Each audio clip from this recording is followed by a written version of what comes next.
السلام عليكم ورحمة الله وبركاته، ورجعت لكم فيديو جديد عن لعبة كلاش اوف كلانس. بدأت غارات عاصمة القبيلة وأنا حبيت إن أنا أشاركها معاكم، بس مش مجرد هجوم، لا إحنا نعملها تحدي هجوم عشوائي على القرى باستراتيجيات عشوائية، وهنشوف هنقدر نمسح ولا لا. في البداية طبعا ما تنساش إنك تصلي على سيدنا محمد عليه الصلاة والسلام وتذكر الله، فألا بذكر الله تطمئن القلوب. كمان إنك تشترك في القناة وتفعل زر الجرس كده وتدوس لايك جميل وتكتب لي كومنت تشجعني فيه عشان أقدر أكمل في نشر الفيديوهات. وبالمرة خدك لفة في القناة، بص على الفيديوهات القديمة، بص على الفيديوهات، اشترك في القناة يمكن تعجبك الفيديوهات. ويلا بينا على الفيديو. الغارات يلا بينا على الغارات. أول حاجة كده يا جدعان، يلا نصرف اللي معانا. بص، بدل ما تخش كده عندي طريقة جامدة تعجبك أوي. أول حاجة أنت هتبص فوق، تدوس على الأي دي، تستخدمهم في أي حاجة، أكتريتهم جدار، فيلا على قمة العاصمة جدار ترقية، هما مش مبلغ كبير، ارتفع المستوى. يلا نخرج نخش على الغارات. زي ما انتم شايفين الشباب شغالة هنا في الغارات، وفاضل لسه 18 ساعة، فاحنا تعالوا الأول محاضرات التنين ولا وادي الساحر؟ ايه رأيكم ايه؟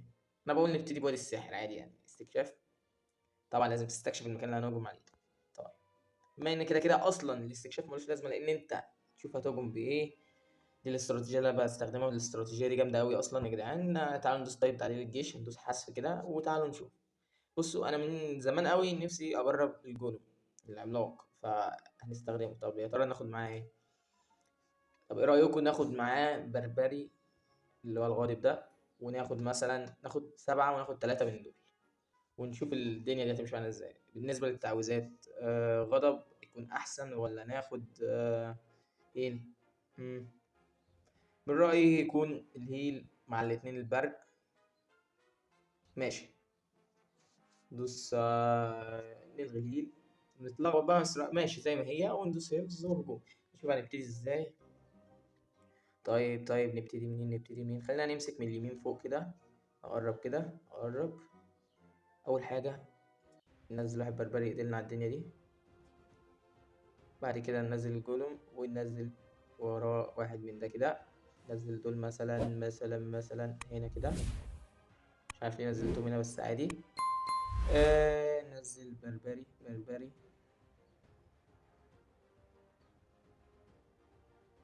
تمام الدنيا ماشيه حلو. ممكن ننزل الهيل هنا كده مثلا. اشمعنى ننزله هنا؟ ننزل اول ما يخشوا يبتدوا يضربوا في الجولم، ممكن تنزلها عشان هو فتح السور. طيب تمام مش مشكله. ننزل مع واحد بربري يقتلنا على الدنيا دي.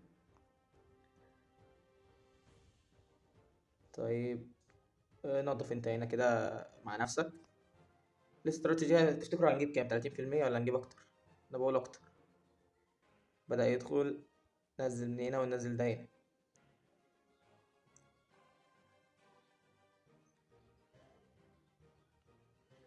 زي ما انا شايف الجولم بطيء قوي قوي. اظن الغضب هي اللي كانت هتنفع في الليله دي. ليه ايه اللي وداك كده؟ تعالى خد الدفاعات دي. انا اظن الغضب كانت هتعمل شغل احسن من ده، بس شايف ان 25% هو لسه مكمل احلى بكتير ولا ايه؟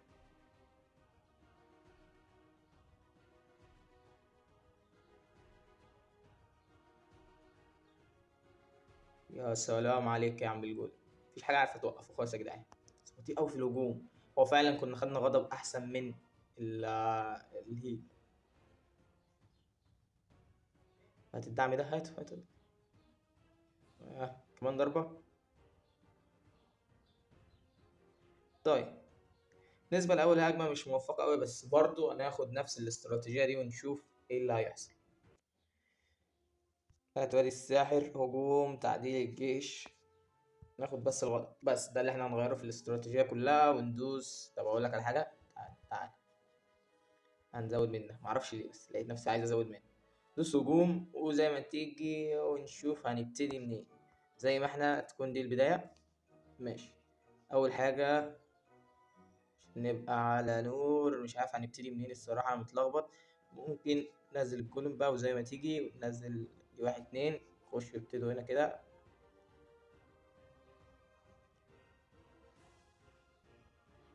مش هينفع البتاع دي. ماشي ننزل دول هنا كده.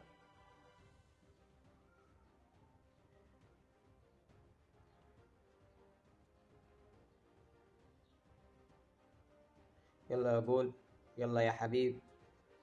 نزل ايه هنا، مش عارف نزلتها هنا ليه، كنت المفروض انزلها قريب شويه بس عشان هو يتجه كده يعني. ماشي، احنا ننزل ده هنا ينضف الدنيا دي.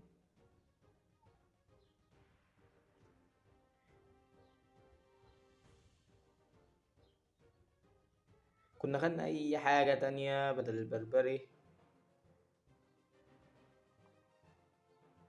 يعمل شغل، تفتكر يعمل شغل؟ سيب التلاتة دول عشان عايزهم يشتغلوا كإلهاء كده. طيب، تفتكر هنمسح في هجمتين ولا هم ياخدوا فعلا 3 هجمات؟ انا شايف ان هم تقريبا هياخدوا 3 هجمات، بس الجولم عامل شغل قوي في الهجمه دي. 55%.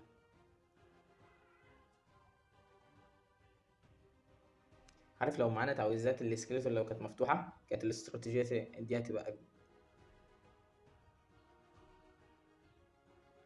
طيب، كولوم بيسافر ولا رايح فين رايح فين رايح فين؟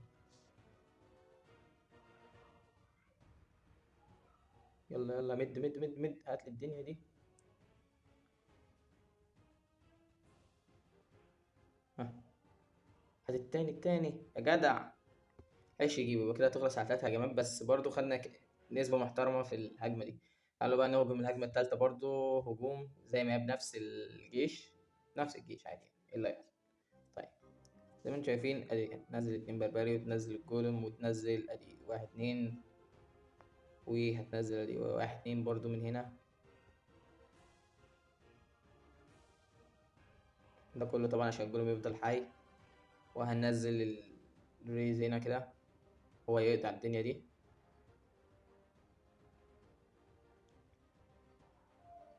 طيب. 3 هجمات كتير قوي يا جدعان، بس عادي يعني. كله تحدي تحدي تحدي تحدي.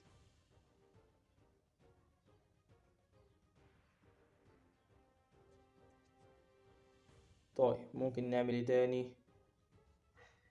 اول ما الجولم يخش في المجال ده ننزل وراه ماشي ماشي ماشي.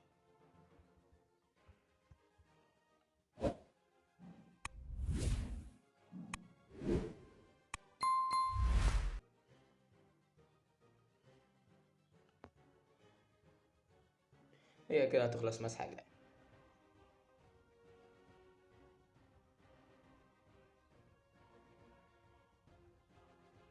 سلام عليك يا جولم، يا سلام، محدش عارف يقف قدامك.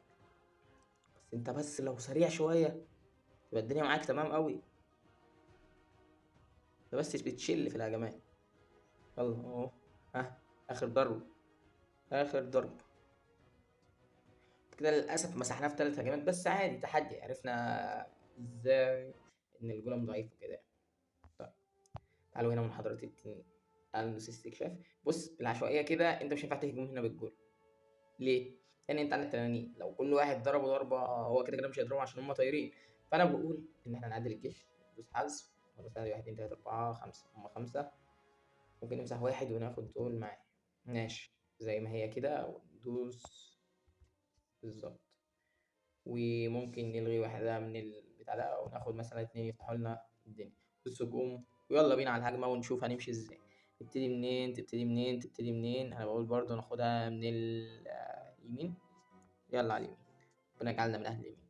واحد. نضف الدنيا هنا. ما فتحش السور، البغل ما فتحوش. طيب، خزانة النيل. ولقينا مثلا 1 2.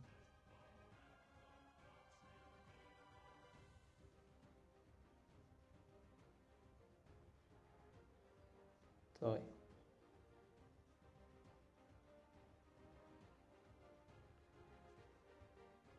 طيب.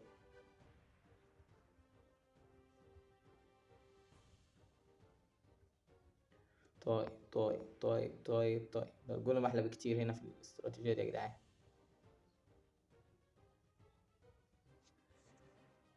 احنا هنا عملنا 25% بالظبط، ما عملناش اكتر. ايه ده. لا، ما بالك الاستراتيجية ثابتة احسن بكتير. استكشاف. ندوس بقى ايه، ندوس هجوم وزي ما تيجي. هجوم. يلا هجوم ونشوف ايه اللي هيحصل.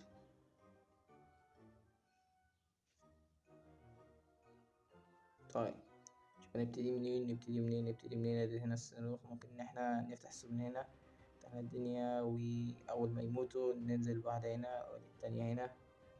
يلا 1 2، ادي التنين، وادي الغضب هنا كده بسرعة، وادي ننزل بدي هنا كده بسرعة. تمام تمام، هاتلي بقى الانفيرنو ده.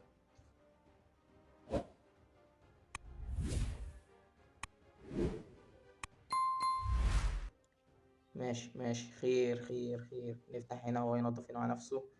ماشي، احلى حاجة ان هو راح هناك. يلا يلا يلا يلا، المرة دي عملوا شغل حلو أوي يا جدعان. والله الاستراتيجية حلوة أوي وشغالة يا جدعان. يعني أنا مش فاهم أمال في إيه يا جدعان، ما كانتش عايزة تجيب خالص. تفتكر بقى نقدر نمسحها على آخر هجمة عشان يبقى مسحتهم في ال6 هجمات، مع إنه على فكرة أنا بمسحهم في أقل من كده، ده المفروض يعني إن أنا بمسح هنا في هجمتين، ويعني أي حتة في هجمتين، أي هجوم ليك في قاعة عاصمة المدينة بهجمتين. أكتر من كده يبقى أنت فاشل، ما بتعرفش تهجم زي كده دلوقتي. المهم يعني لو عندك تحدي وتقدر تكتبه لنا، اكتبه لنا تحت في الكومنتات، وان شاء الله انا هحاول ان انا انفذه سواء هنا او تحت في تاون هول او حتى في قاعة الليلية، التاون الليلي. دوس الخريطة نشوف هنقدر نمسحه في اخر هجمة ولا لا. بس استكشاف بس نشوف هنبتدي ازاي. ماشي هجوم. كنتش ماشي ماشي ماشي ماشي ماشي ماشي. كل اللي انت تعمله ان انت تنزل ده هنا كده، يفتح لك الدنيا هنا. نزل دول هنا كده.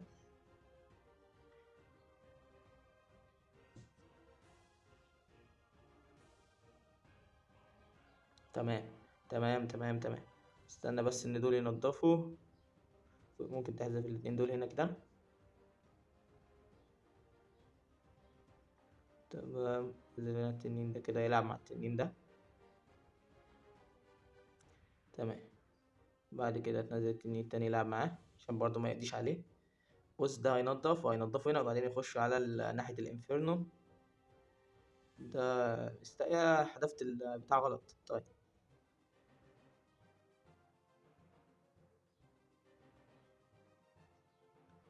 طيب هي كده كده ان شاء الله هتخلص مسح. خلاص هي كده كده مسح وال3 هجمات، وادي التحدي يا جدعان بكل بساطة. وان شاء الله لو انتوا عايزين تحدي تاني محدش يكتب لي اكتبوا لي تحديات تحت، وان شاء الله انا هنفذها. وادي ال6 هجمات بتوعنا خلصوا. تعالوا نخش نشوف بقى احنا كده عملنا ايه وسط الكلام بتاعنا. 13 ماشي. أنا لو كنت ركزت شويه في الهجمات كنا جبنا اعلى وكنا بين الاوائل يعني. عموما هو كان تحدي حلو، وبسطت ان انا عملت التحدي ده وياكم، وان شاء الله يعجبكم. ولو عندكم اي تحدي يا ريت تكتبوا لي تحت في الكومنتات، وانا ان شاء الله انفذهم. واشوفكم الفيديو الجاي. سلام.